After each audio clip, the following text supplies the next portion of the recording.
With trials and troubles, I will be still surviving. Through my pain and times of sorrow, I will be still surviving. Be it family, stress with enemies, or addiction, I will be still surviving. With God on my side, forever will I remain still surviving. Welcome to Still Surviving. I'm your host, Gigi Blackshear. Our guest has a wonderful story of what it means to be empowering. In the midst of helping everyone else, I failed to help myself. Because their reaction is never as bad as we make it out to be in our mind. And I know that it is not for us to carry. I typically tell them the only thing you've got to change is everything. Let people know that there is a life after. A better you, a stronger you, you're going to see a fighter when you come out of the other side. A overcomer, a survivor, and a victor. To me, to myself, I am a conqueror. Still surviving. Please welcome to our show, Miss Katrina Braggs. Katrina, welcome to our show. Thank you. It is an absolute honor and privilege to be here. Katrina, please tell our audience, who is Katrina Braggs and what is your survival story? Wow. That question. I always tease people when I introduce myself. I say, my name is Katrina Braggs, but I don't. So they tend to laugh at that. But I would say Katrina Braggs is one that is multifaceted. She's a survivor. She's also a fighter. What I mean by a survivor of circumstance, a fighter of circumstance. I've survived hardship, I've survived pain, I've survived and still surviving cancer, mental illness, all of those things. She's also a perseverer because I persevered through them. Was it easy? No. But was the journey worth it? Absolutely. And this wasn't done by no means on my own, because no one fights alone, no one perseveres alone.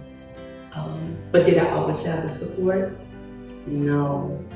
That had to be gathered, and it had to evolve, because during the journeys that I have taken, I had to find myself in that, because I didn't understand what was happening. Comprehension, yeah, I saw it, but the why me? Yes. What did I do to deserve this? How did this happen? I thought I did these things right. I listened, God, I obeyed, I did these things, and yet all of these circumstances occurred. And I had to unravel that ball of yarn and find my way. I love the way you articulated that. And yet, even in spite of doing things the right way and doing what we thought were the right things, trial and tribulation still happened. Yes. So it began with when I started teaching. I was proud to become a teacher. I always knew that was what I was going to do. It started with Miss Rucab in second grade. She was a tall, statuesque Italian lady who I just loved and adored, and I fell in love with dinosaurs, and I just knew that this is what I wanted to do. And no matter where I was, I always seemed to be the one that the children would point out and see, she would play with me and she would do this, and I did. It didn't matter. And so, but the route that I took was by way of doing nails. So I was a nail technician here in Jacksonville, and everyone knew that anything I saw I could paint, so that's how I developed my artistic ability that just came naturally. But I did it on the canvas of a nail. And then somehow I ended up in Savannah, and while there I finished my education and went into teaching. So how do we get here from serving? But yet everything I did always was serving, because I loved my clientele, they loved me, and I served them well, and they showed that to me by the way that they treated me and tipped me and spread the word. So in teaching, I started out in a difficult area because it was second grade and it was inclusion. I didn't sign up for this. I'm going to be the teacher extraordinaire and have the children soaring. And little did I know that was where I was assigned, because those were the children that nobody wanted to teach. Because you would never be teacher of the year, because you were not going to have those stellar scores at all. So, okay, so how do I do this? And of course, since you're the new kid on the block, they put together a nice roster for you. All the problems, the lowest ones, everybody put them in that pot. I said, now, Daddy, you put me here, you're going to have to help me. Because this, they didn't teach me at Armstrong. Wonderful college. Absolute great. So, somehow he taught me how to write on the board, I kid you not, with 3 different colors, because I had all these multiple levels. So how do I teach this one lesson to all of these multiple learners? 3 different colors. So I would assign a color to the child, and I taught them, you only focus on your color. And that is how because I'm saying we did that. And those children, they grew, not because of me, because I'm not that smart, but he was. And in all of that, I loved them through. It sounds to me like you were called to the children that needed you the most. You know what? That's exactly what it was. It was I know it's a calling. It was definitely that. And I'm glad I answered, because at least I knew that I was making a difference. And they loved me genuinely. So sometimes I had to hold the child and rock him, because this child faced something. Because we as teachers, we are mandatory reporters. So I had to deal with a child, unfortunately, at second grade molestation. So now I'm having to face speaking in court on this child's behalf. But I needed to be that voice, because I always felt that a lot of times little people, they don't have a voice. So I needed to be that for them. And I was very protective of, they were mine. I had those babies for 7.5 to 8 hours. These are my babies. Parents had them, but they're mine. And they knew that, and they knew that it was safe to come to me and talk to me.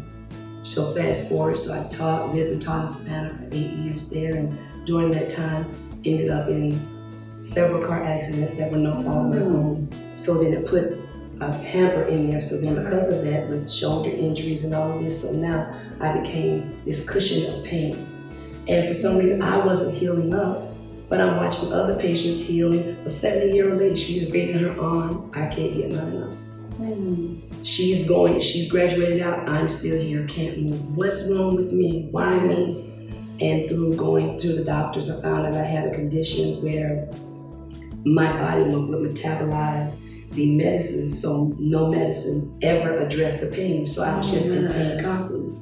Well, that started changing my personality because of that pain. So I'm becoming bitter about the pain. I'm frustrated because now I'm smiling and yet I'm hurting, and then people that expect me to be there, I'm there, and then but I'm hurting. I'm here, I'm hurting. It's like, well, what is going on? Because I was supposed to, go to school and I was supposed to finish my master's and do my doctorate and all of these things, and a hamper came, and it's like, whoa. Yeah, this wasn't what I expected. This wasn't what I planned. That's not what I planned.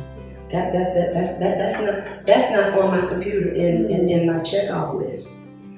So fast forward, go ahead and so this time passed, and then of course in between there, unfortunately I lost my mommy and my papa 3 weeks apart. Oh my goodness. 3 weeks. So I'm like, okay, so Papa left first. And he called me, so I went home and we dealt with that. And so I'm talking to Mommy, and she's, she said, baby, life must go on. And I'm like, okay, Mommy. I said, and I got you, Nina and I, my sister, we will take care of you. We have you just like that. Life must go on. So then week 2, that was their anniversary and his birthday. And she wanted to go to the cemetery on this day. Okay, Mommy, that's what you want to do. 3rd week, called her, told her that I passed, and I, went through another thing where I passed the test that I was waiting for, and she was like, "Oh yeah, we prayed and da da da." So this way, I say, "So mommy, I'm going out of town, and I'm gonna come back through and get my kids on the way back." So I do that, come home, walk inside, and I'm like, "Okay." So I'm like, "Where's mommy?" So my sister's there. She's like, "Where were you?" And I was like, "Oh, I was out of town. I was at a conference." I said, "But mommy, I told her." So I was like, "Well, I have people in the car, so I'm gonna give her a kiss, and I gotta go." So I see the podium still, and I'm like, "Well, why is this podium still here?" I was like, why didn't you take this back?" I was like, "It's been over 3 weeks, and you need to," I'm fussing, "You should have taken this back." And never looked at it. So now she's here, and my brother-in-law's here, so now they're standing kind of uncomfortably close. And I'm like, "What's going on, guys?" So my brother-in-law just said, Mom was gone. I was like, "Okay, well, where is she? Because I need to go, because I'm moving, because I got to move, I'm moving, and that's my personality." And he's like, "No, she's gone." I heard you, I'm saying where, so I can go. Yeah. And then he just grabbed me, he said, "She's not coming back, she died." Oh my gosh. And all I remember is taking off running. And the next thing, I woke up in the hospital, and whoa, so all of that. So I'm like, how does this happen? So, telling that fast, but because it's like, no, because she told me life must go on. So what is this? Because life just stopped. Yeah. And I'm supposed to take care of her, and this wasn't in the plan. It's not in the plan again. Yeah. So, in the midst of planning, her homegoing, it's like we flip-flop. So I get out the hospital, and then my sister has a mini stroke, and she goes in.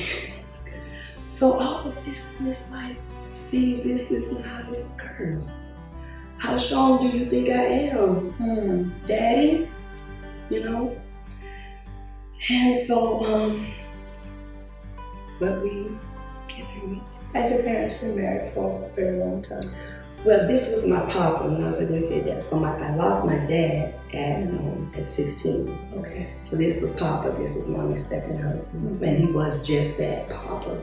Yeah. So, and he didn't try to become my dad, but I loved him so because he loved her. So it's so beautiful. So he was prosperous, so good, so I understand that. Yes. Yeah. So the very thing that hurt so was what made it so beautiful, because they were best friends, and I found out later she didn't want to be here without her friend. Yeah. But that also said she didn't trust me to take care of her. And she left me. That's what you internalize. That's what I did. That might not have been the case. Of course it wasn't, but that's what I internalized. And I should have noticed that she was saying life was going on, but she wasn't talking about her. She was talking about me. She was for you. My life wasn't going on without you. Because I have milestones that I have to come to that you need to see. I need you to be here for. I need you to be here for. Because my sister was married, and she got to see those grandkids, and now you got to see yours grandkids. Yeah. So how? So how am I supposed to put all this together? So then we fast forward and we get here. So now I've moved back here, and I'm re-entering the teaching, and so during this time, moving, doing what I do. I'm moving along. I'm teaching the kids. I'm going along. We're moving. I'm going. So now it's time for school to end. I'm going and get the trophies because the children have done wonderfully. I taught them math. I did all the grades, and we have our grade came up with the school, and we are celebrating. So all I have to do is get the trophies and reward them, and everything is beautiful. And then in me moving so fast, I fall and I tear my rotator cuff. Okay, so, all right, that's all right, no problem. I'll just be out for a minute, and we'll have this fixed. So, I go through therapy, all that, and then now it's time for surgery. And I go have the consultation, finally get to do all this. And they say, Miss Bright, are you sick? No. In pain, but not sick. He's like, what's going on with your blood? Oh, wow. But I know, I'm anemic, so I'm anemic. They were like, no, something else. Okay, well, can you find out? Because see, I have this plan. Yeah. I'm a teacher, so I planned it so that I would have surgery in December, so I can recuperate over the break and be back. Yeah, because we don't have time for this, because this is how this happens. They did another test. They said, Miss Bright, you're not having surgery. Yes, no, you don't understand. I have to because the days won't work out. Right. Because I'm methodical. I'll do it now. Yeah, I have to do it now. Yes. Well, so they send me to my doctor. So then my doctor sends me to hematologist, oncologist. Okay, hematologist, okay. Yeah, you'll find what's in the blood and you'll fix it. So I go there in between because I come up principal. Listen, I'll be in late, so send the math specialist there, and my lesson plans are right there, and I'll come in and take over after my appointment because I'll be right there in an hour. Yeah. So I get in there, and the doctor's like, well, Ms. Bright, did you bring anybody with you? No, because I'm on my way to work, because I teach, because that's what I do, yeah. Now, 5th graders, I got to get there. And he was like, okay, slow down. He said, Ms. Bright, it's no easy way to tell you some of this stuff. He said, the reason that your blood count is high is they have 40,000 white blood cell count. Normal is 10,000. He said you have blood cancer or leukemia. And I stopped.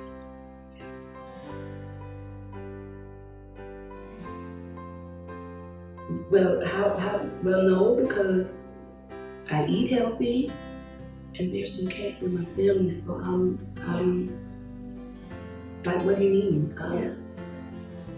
He said, well, the chromosome breaks off and it attaches, and I don't know what else he said. Right.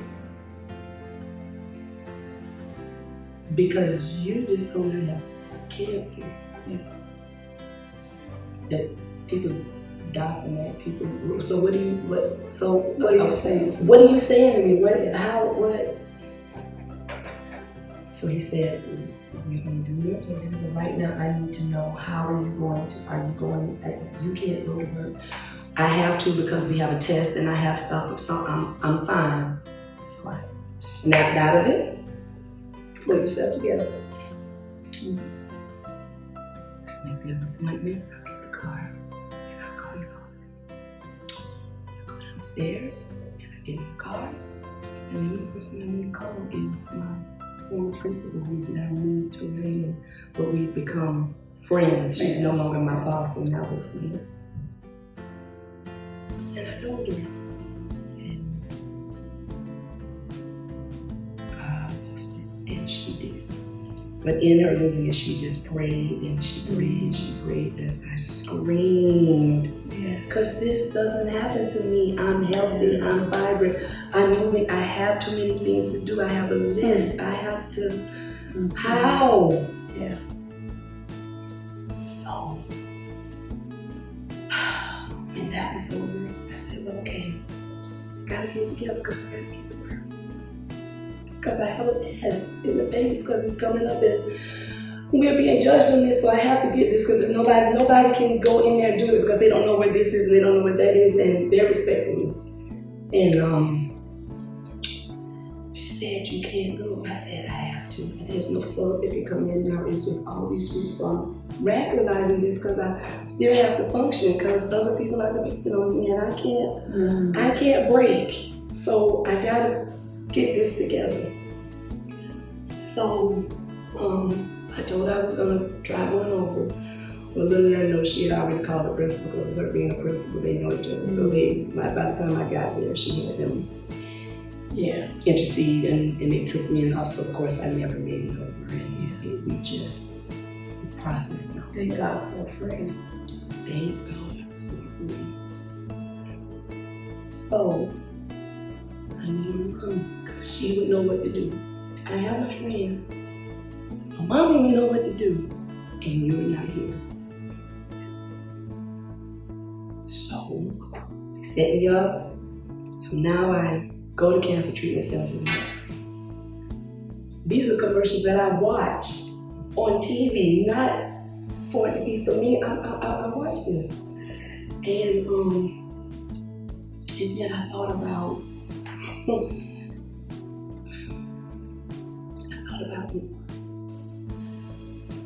the things that I've seen on me, and I'm like, so now I got to be the person that go there and do all of this. And I'm like in chemo and all this, so just all this stuff. How am I supposed to finish teaching and doing this? How do I do all of these things? But it was, I must say, my experience there was like no other. Because there, you're not just your, as I call it, dis-ease. They treat your whole body. So as I went, and I was there for a week when I first went there, and they assign you, your teams. You have a team of 8 people. You have, your oncologist, you have pastoral care, but you have a nutritionist, you have acupuncture, you have mind and body, all of this to make sure that total body is because my mind was everywhere. I didn't know what I was facing. And then you begin to meet people and you form bonds with people. And so during the course of my treatment, I formed bonds with, there were 7 of us. And each person had a different type of cancer. And we drew from each other because we all were straight. And she, Miss Katrina, was right there. She became my caretaker because I have family. I have a sister who loves me. I have nieces who loves me. But this is T, who's always there and always on the spot and able to do this. Is like For everybody else. Is that when you we don't know what to do with this. So we're gonna sit up here and just see what to do because they're trying to process it. What happens when the caregiver needs care? Come on now. What happens? So what happens is put on the mask. Number 1, I got this. Because I gotta put this on when you see it. Hallelujah. I'm crying because I don't know what to do with this. Yet still going, so now I'm being treated. So now I'm flying back and forth and I'm teaching. And I'm flying and I'm teaching and I'm getting sick and I'm running out of the classroom because I'm having a throat. But remember, the children only knew that I got hurt. So as far as they knew, I'm sick, and the medicines that I'm taking from my shoulder, they don't know. They don't know because I can't let them know. How can they know that? I know children are resilient, but I've got to be that light. I've got to give them the hope that they don't always get from home. And why? Because sometimes home needs hope. No judgment. That there, where did that come from? Where did you get that? The strength and the desire and the ability to corral all of your hurt and all of your pain and still be there for the children. The light of learning that you see popping up in your eyes when they get it.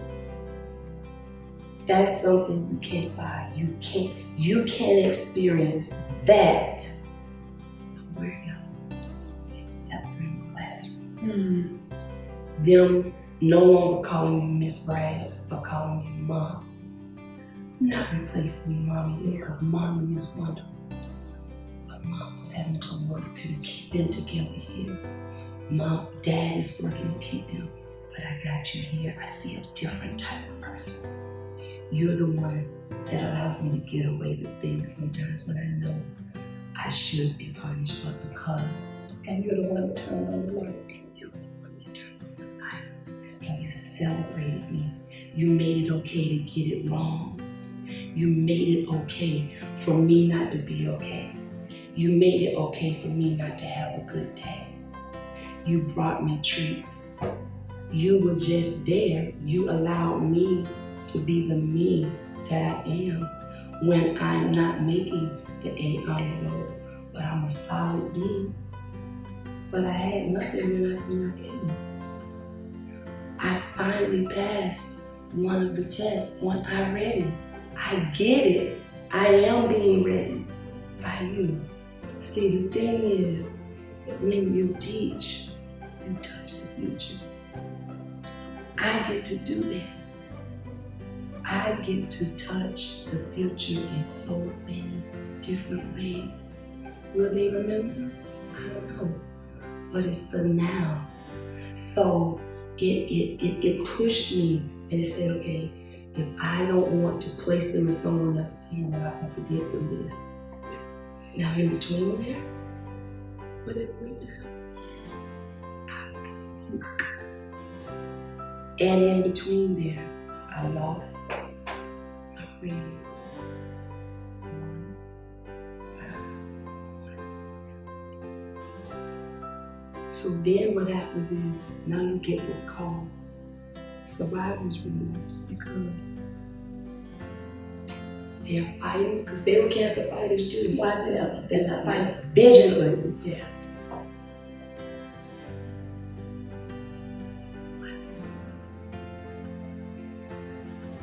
Why them? So now I'm feeling so, will their families resent me because I'm still here, because they're gone? And then I had to go and speak. How do I speak? But I'm here now. My friend Sammy's wife, Renee, she was like, I don't know how to do this. I don't know how to do it. You have to do it. I'm like, I know. See, I haven't been to this since I lost my, no. Please don't ask me to do this. But we both promised him that we would always be there for each other. So she said, you told Sam you would be here, and I need you here.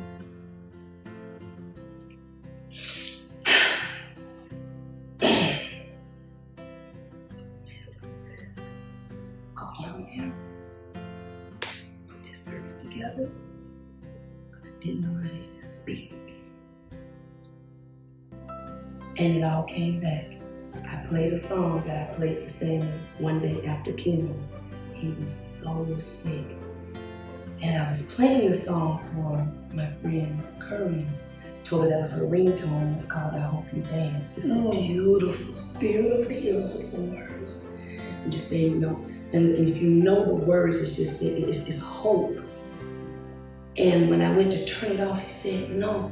He said, I was listening to that. He said, that made me feel so much better. I said, you got it.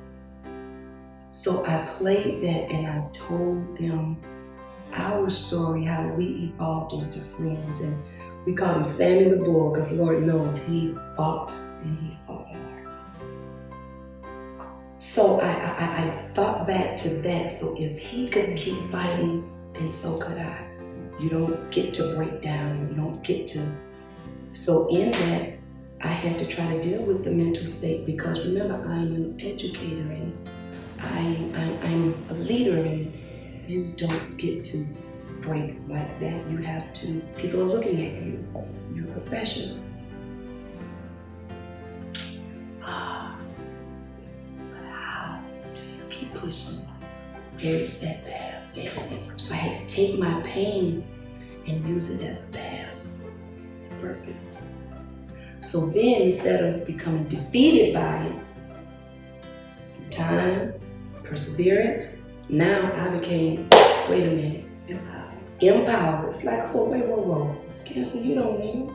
You don't get to win. I win. So then it became, oh, this girl kicks back. So for Leukemia Lymphoma Society, I have my team is Cat's Carrots, so there's no Cat's Carrots Kick Cancer. And on the back of my shirt it said, this girl kicks back. And I always do it in heels.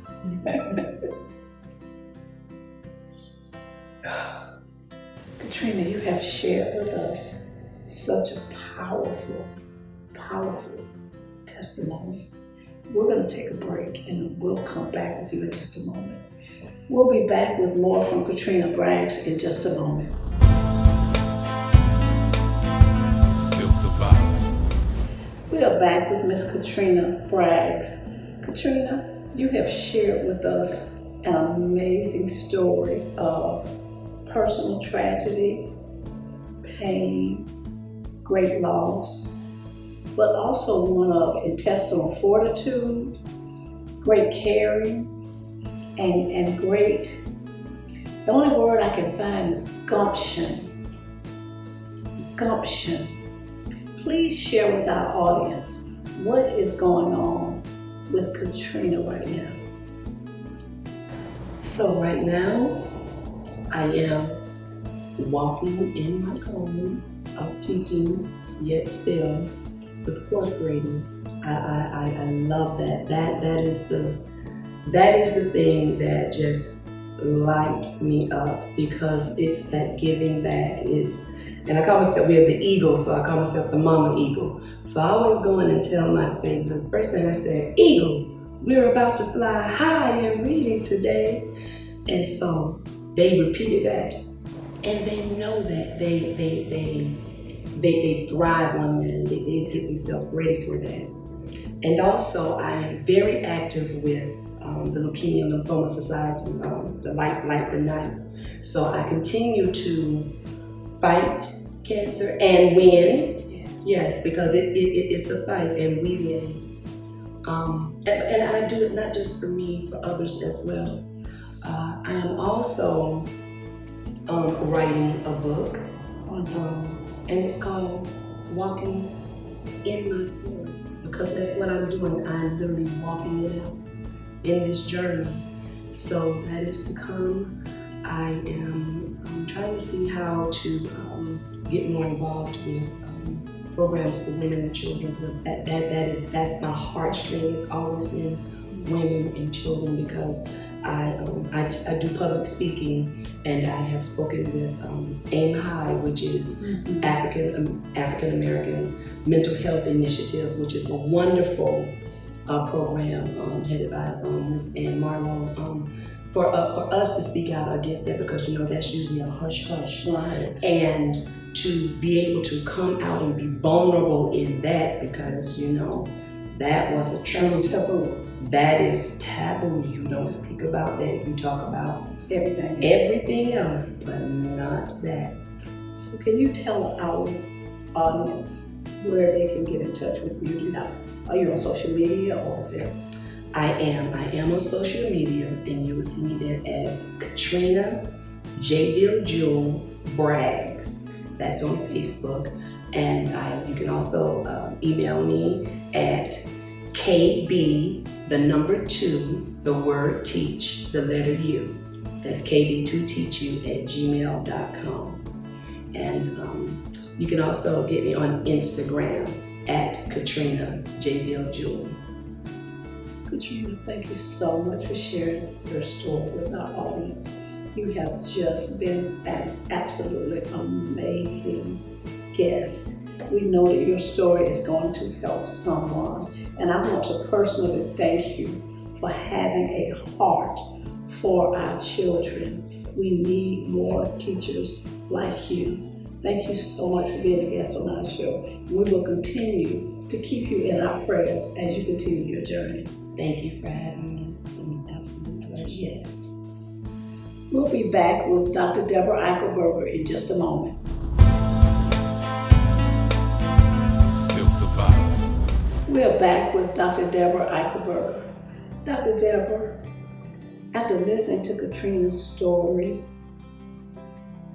there was so much fortitude, being able to, in spite of great loss and physical pain, still have the fortitude to be concerned and to care and to love the children.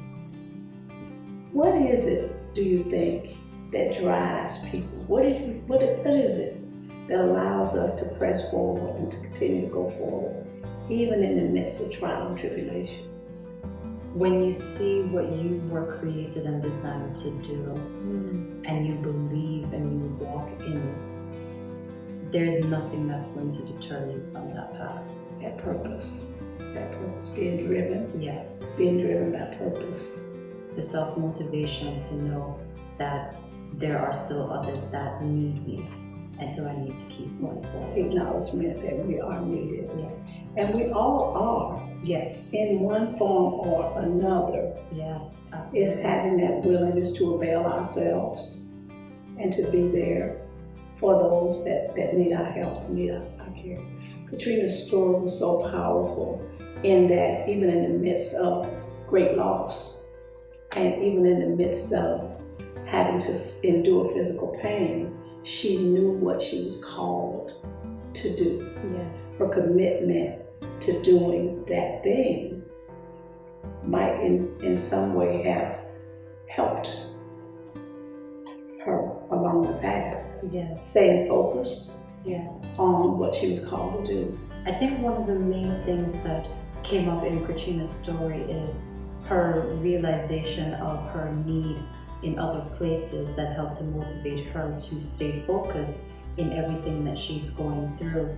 But for Katrina and for others, we never want them to get caught on the idea that no one else can do it, because you also need the time to heal yourself. If you're sick, you cannot benefit me because you have to heal.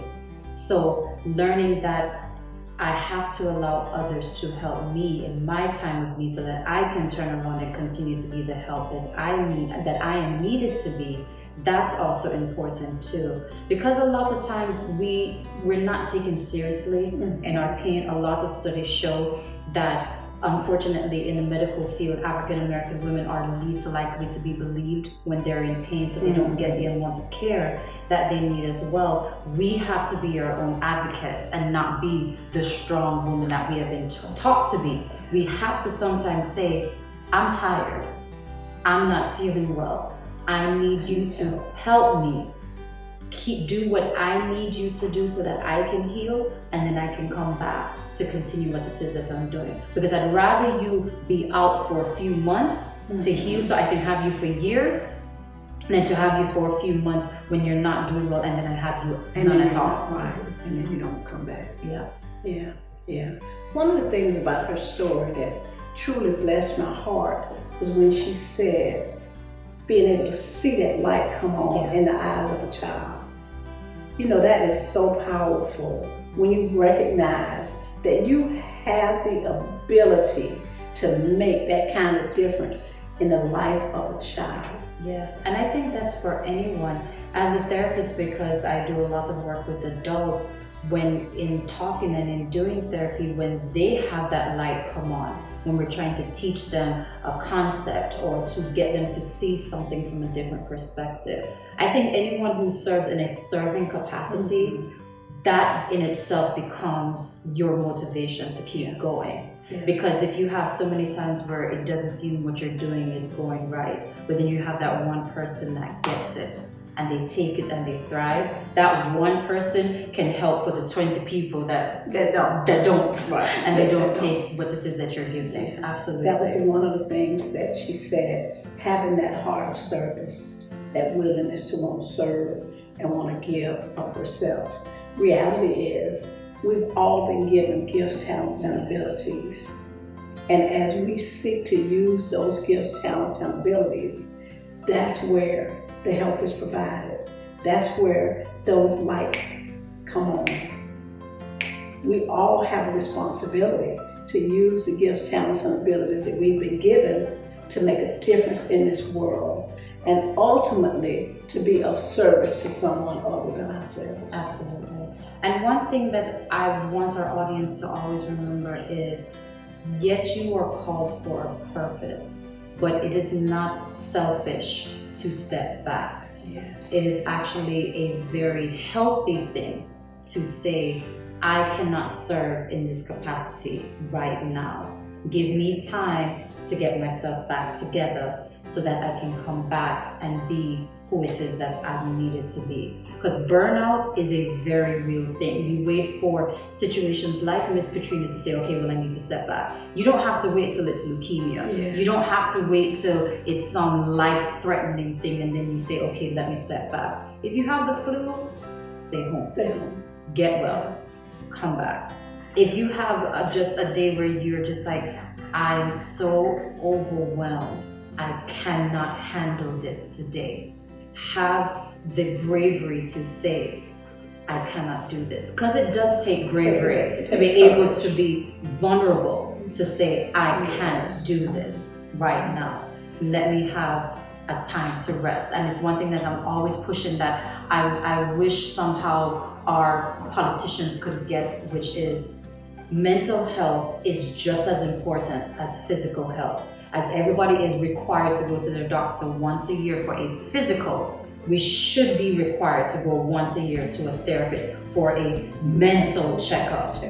Because that is important. We're slowly seeing that taking place, but it has to be ramped up because too many people are suffering from physical illnesses because of a mental issues. Stress is a major killer of people.